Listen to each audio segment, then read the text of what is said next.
Hey, thank you for joining me. Hope you're doing well. The Gnostics were ancient religious mystics who proclaimed gnosis, the Greek word for knowledge, as the way to salvation. To truly realize one's own spiritual essence allowed Gnostic men and women to know the divine directly, without any need for gurus, priests, or other religious figureheads. Gnosticism started around the same time as Christianity, but by the 4th century, the Gnostics were considered heretics, and they became actively suppressed by the Church. Gnostics extracted wisdom from many different sources, texts, and modes of consciousness, accepting insight wherever it could be found. Much of what they did was to get to the truth of this existence and to piece together what exactly happened to form this world we live in. The Gnostic view of the world is unlike any other mythology, and in my opinion, is the most accurate perception of the universe and its story. By the end of this presentation, I will have explained how the Gnostics knew exactly what they were talking about in their understanding of the world, and I will relate it to everything I've been describing in my videos. The Black Sun, the Mother Goddess, Hyperborea, and this matrix we are all living in.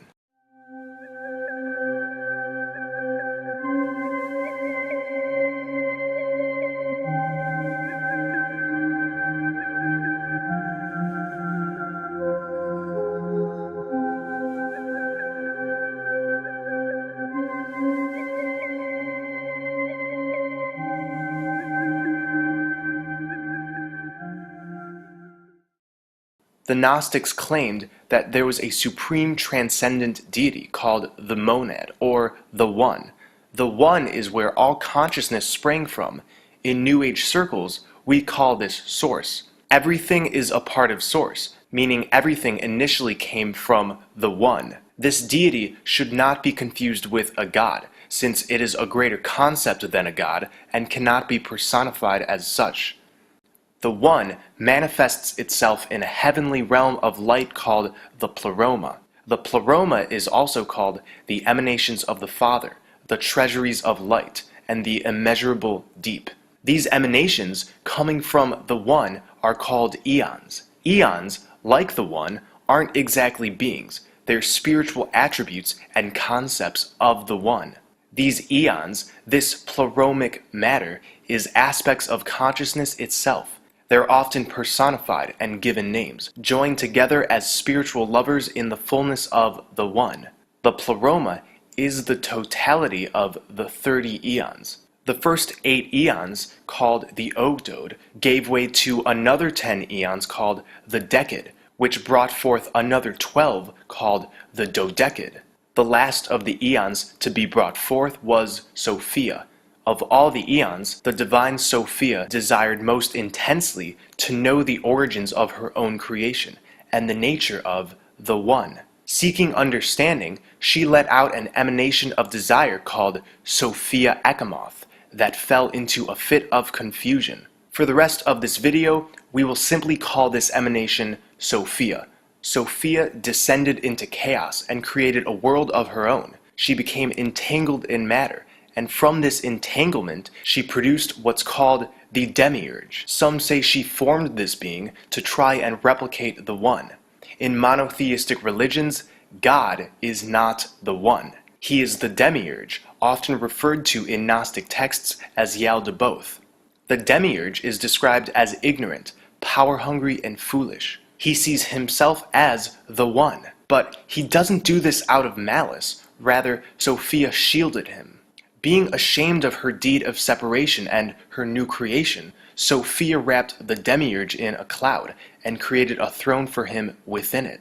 Because of this, the demiurge did not see Sophia nor any other eon, and thus concluded that he was the One, the true source. Being enveloped in his own false heavenly realm, he was unable to know the source of his power. Yaldabaoth is the first ruler who took great power from his mother. Then he left her and moved away from the realms where he was born. He mated with the mindlessness that is in him, and produced his own authorities. These authorities are the archons. They are the servants of the demiurge. The archons are like the eons, the emanations coming from the One, but instead of being divine, they are lower astral beings, emanations coming from the demiurge. They are not directly from the One, and therefore are a sort of inorganic, artificial intelligence.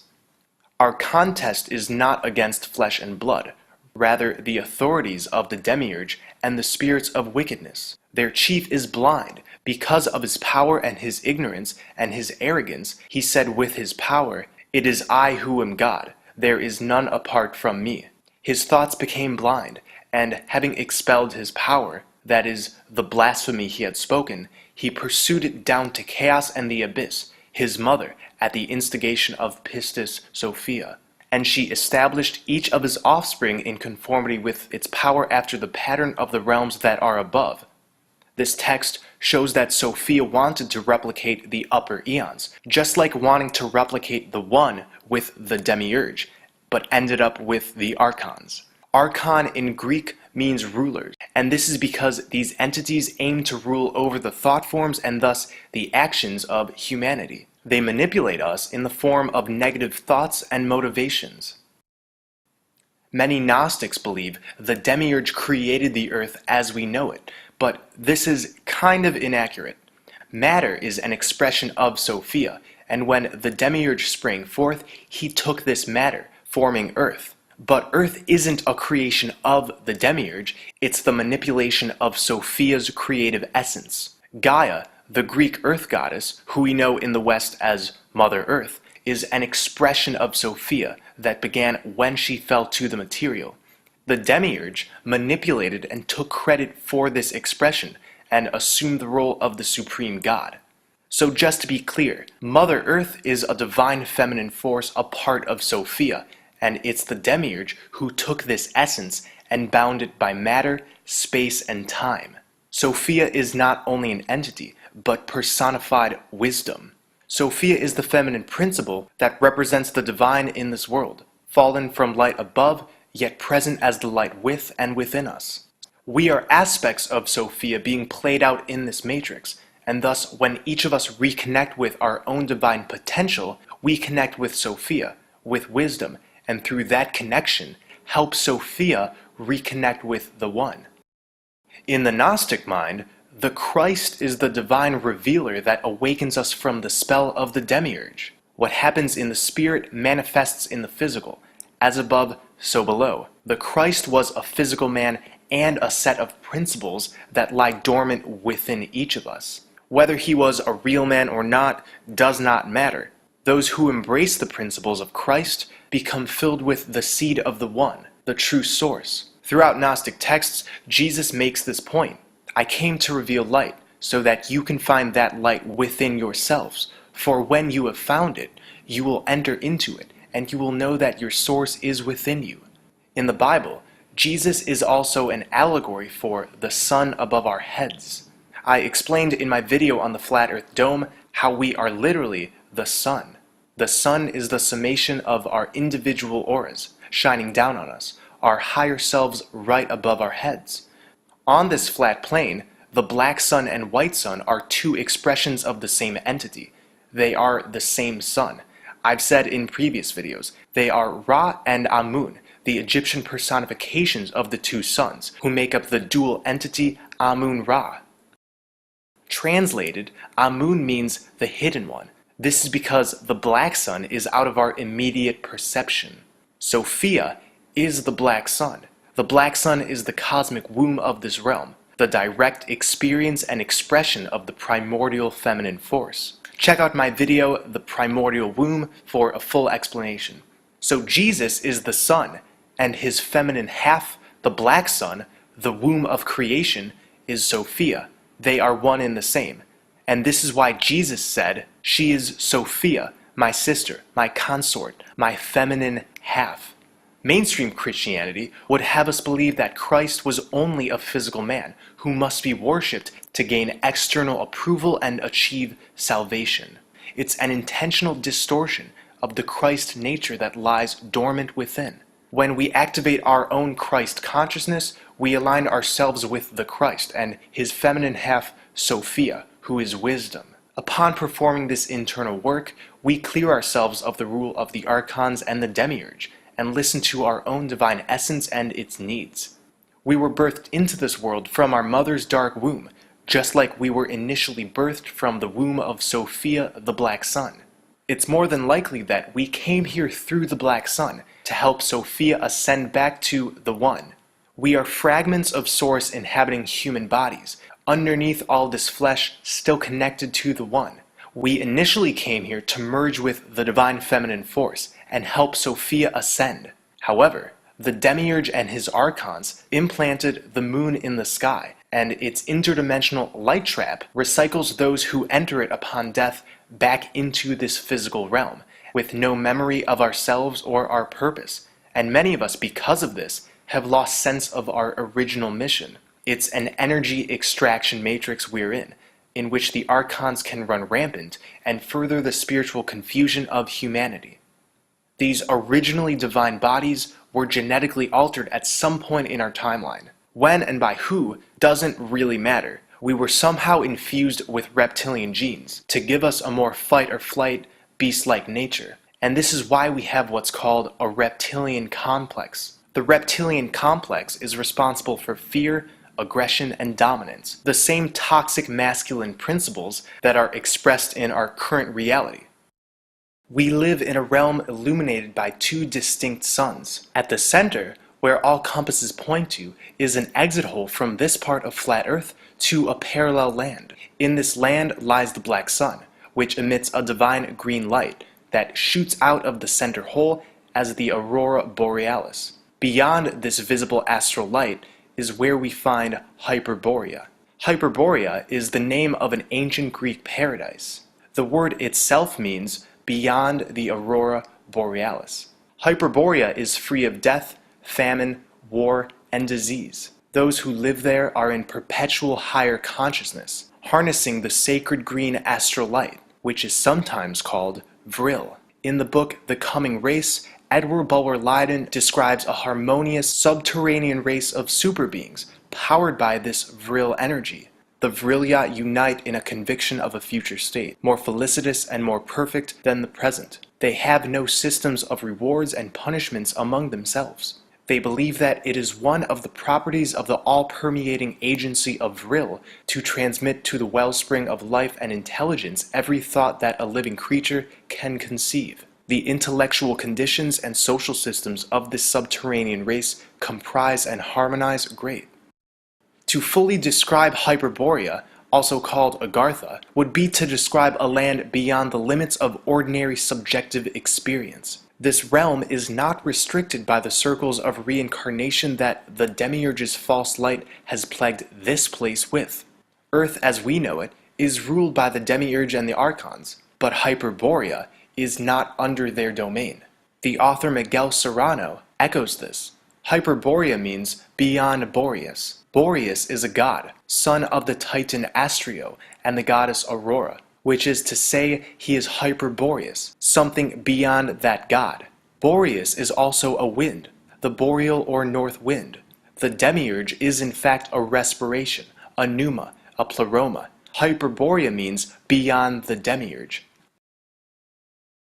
Some interpretations of the Pelasgians' creation myth involve the god Ophion as a serpent created by a supreme goddess called Eurynome. In the beginning, Eurynome, the goddess of all things, rose naked from chaos, but found nothing substantial for her feet to rest upon. She danced towards the south, and the wind set in motion behind her seemed something new and a part with which to begin a work of creation. Wheeling about, she caught hold of this north wind, rubbed it between her hands, and behold, the great serpent Ophion. Eurynome danced to warm herself, wildly and more wildly, until Ophion, grown lustful, coiled about those divine limbs and was moved to couple with her. Next, she assumed the form of a dove, brooding on the waves, and in due process of time laid the universal egg. At her bidding, Ophion coiled 7 times about this egg, until it hatched and split in 2. Out tumbled all things that exist, her children. Eurynome and Ophion made their home upon Mount Olympus, where he vexed her by claiming to be the author of the universe. As you can see, this creation story has striking similarities to the Gnostic tale of Sophia and the Demiurge. In this story, Ophion is synonymous with Boreas, leading us to the same conclusion that Hyperborea, the land of paradise beyond the aurora borealis, also means beyond Ophion, beyond the demiurge. So in this myth, Eurynome sprang from the void of chaos. The common Greek creation story claims, in the beginning there was only chaos, then out of the void appeared Erebus, the unknowable place where death dwells and night. Then love was born, bringing along the beginning of order. From love emerged light, followed by Gaia, the earth. You probably already know what I'm getting at. The divine feminine force and ultimately our earth spirit, Gaia, sprang from the womb, from Sophia, the black sun.